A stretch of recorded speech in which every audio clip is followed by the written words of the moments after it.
26 iyul 2024-cü ildə Azərbaycan Hərb Tarixi Muzeyində Vətən müharibəsində qəhrəmanlıqları ilə adını hərb tariximizin səhifələrinə Hadrudun Fatihi olaraq qızıl hərflərlə yazdıran xüsusi təyinatlı qüvvələrin baş giziri şəhid Camal İsmayılovun anadan olmasının 40-cı il dönümünə həsr olunmuş anım tədbiri keçirilib.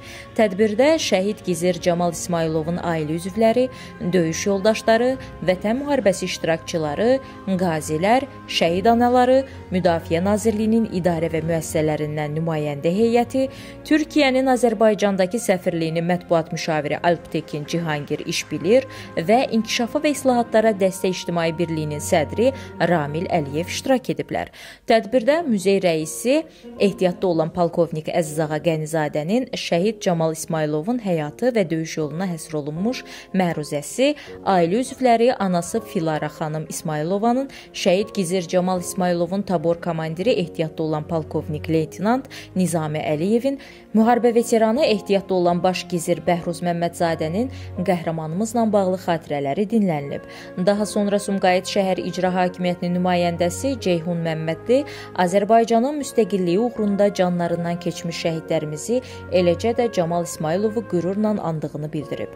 Tədbirdə iştirak edən Türkiyə səfirliyinin nümayəndəsi Cihangir İşbilir Azərbaycandakı xidmətinin 100-cü günündə məhz bu tədbirdə iştirak etdiyinə görə qürur hissi keçirdiyini və Camal İsmayılov kimi qəhrəman şəhidlərimizin təkcə Azərbaycanın deyil, Türk dünyasının şəhidləri olduğunu vurğulayıb. İzlediğim video şehidimizin annesinin, atasının, hayat yoldaşının, kızlarının, evlatlarımızın konuşmaları, gazilerin konuşmaları bizleri çok duygulandırdı. Allah onlara rahmet eylesin.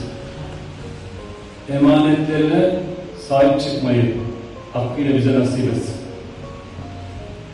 Evlatlarını emanet etmiş, sağ olsun Fatıma kardeşimiz onlara sahip çıkıyor. Annesi, atası onun emanetlerine sahip çıkıyor. Bize de vatanı emanet etti şehitlerimiz. Gazilerimize Allah can sağlığı versin. Qeyd olunub ki, şəhid Camal İsmayılov yaşıdlarından dərin düşüncəsi və intellektual səviyyəsi ilə seçilib. O, hədsiz yorğunluq, acılıq və susuzluğa baxmayaraq, azad olunan hər bir qarış torpaq sanki ona yeni bir ruh verirmiş kimi hiss edirmiş. Camal irəli getmək, mənfur düşməni son nəfəsinədək qovmaq, torpağımızdan çıxarmaq istəyirdi. Tədbirdə qəhrəmanımızın 44 günlük müharibədə keçirdiyi ağır döyüş yolunu zehinlərdə bir daha canlandırmaq məqsədi ilə hazırlanan qısa metrajlı sənədli film nümayiş olunub.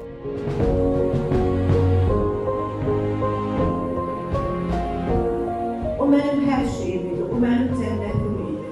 İndi Camal mənim üçün cənnət çiçəyi görürlərdə.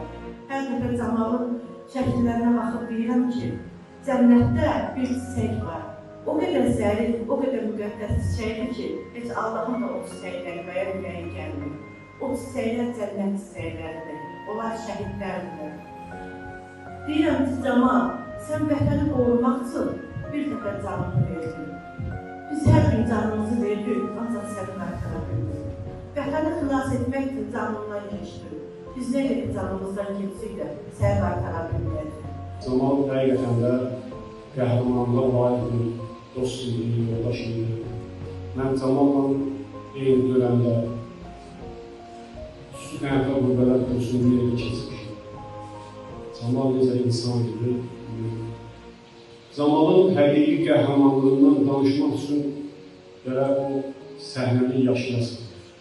O döyüş səhnəsini yaşayasın. Orada göstərdiyi şücaətləri yaşayasın. Düzdür, Camalla mən eyni cəbhədə döyüşlərdə olmadı. Fərqli istiqamətlərdə olmuşdur.